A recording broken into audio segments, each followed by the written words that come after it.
नमस्कार दोस्तों, आज हम आपको एक बेहतरीन कॉमेडियन के बारे में बताएंगे जिनका सफर बस कंडक्टर से फिल्मी दुनिया तक का रहा है। बदरुद्दीन एक आम जिंदगी जी रहे थे जब तक कि वे बलराज साहनी से नहीं मिले। मिलना भी क्या, यह महज एक इत्तेफाक था और उस मुलाकात ने उसकी जिंदगी बदल दी। बदरुद्दीन जमालुद्दीन काजी का जन्म ऐसे परिवार में हुआ जहाँ गिनती के 9 बच्चे थे। इंदौर में 1920 में जन्मे बदरुद्दीन उस गिनती में दूसरे नंबर पर आते थे। पिता मिल में मजदूर थे। परिवार बड़ा होने के कारण तंगी पहले से ही थी। पहाड़ तब टूटा जब मिल बंद हो गई। परिवार ने जिंदा रहने के लिए विस्थापन चुना। इंदौर से बॉम्बे पहुंचा काजी परिवार बस किसी तरह गुजर बसर कर पा रहा था। बड़े शहर में नई संभावनाएं थी, लेकिन शहर में अपने खर्चे भी थे। बदरुद्दीन ने फल सब्जी बेचनी शुरू की, उससे कुछ राहत मिली, लेकिन बूढ़ा पिता कब तक कमा पाता। बदरुद्दीन ने जिम्मेदारी संभाली और कुछ छुटपुट नौकरियां की। परिवार के लिए राहत की बारिश तब आई जब बदरुद्दीन के पिता के दोस्त की वजह से बदरुद्दीन की नौकरी बतौर bus conductor Bombay electric supply and transport में लग गई। इस बदलाव ने परिवार को कुछ आराम पहुंचाया। जब सितारे गर्दिश में हो तो शौक मुरझा जाते हैं, और अगर वही सितारे चमकने लगे तो शौक दोबारा फलने फूलने लगते हैं। बदरुद्दीन के साथ भी यही हुआ था। बदरुद्दीन को बचपन से ही दूसरों की नकल करने का शौक था। वही शौक कंडक्टरी करते करते फिर बाहर निकला।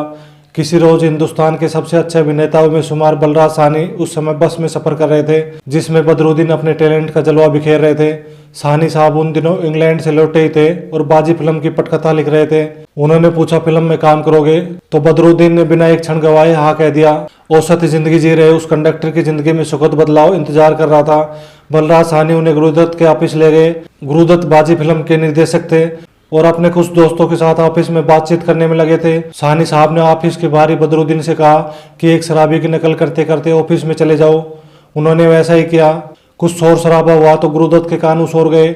उन्हें लगा कि कोई शराबी ऑफिस में घुस आया है। कुछ देर तो उन्होंने भी मजा उठाया, लेकिन फिर उस शराबी को बाहर निकालने को कह दिया।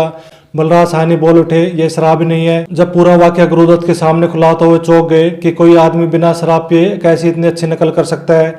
उन्होंने बदरुद्दीन को बतौर अभिनेता अपनी फिल्म में ले लिया।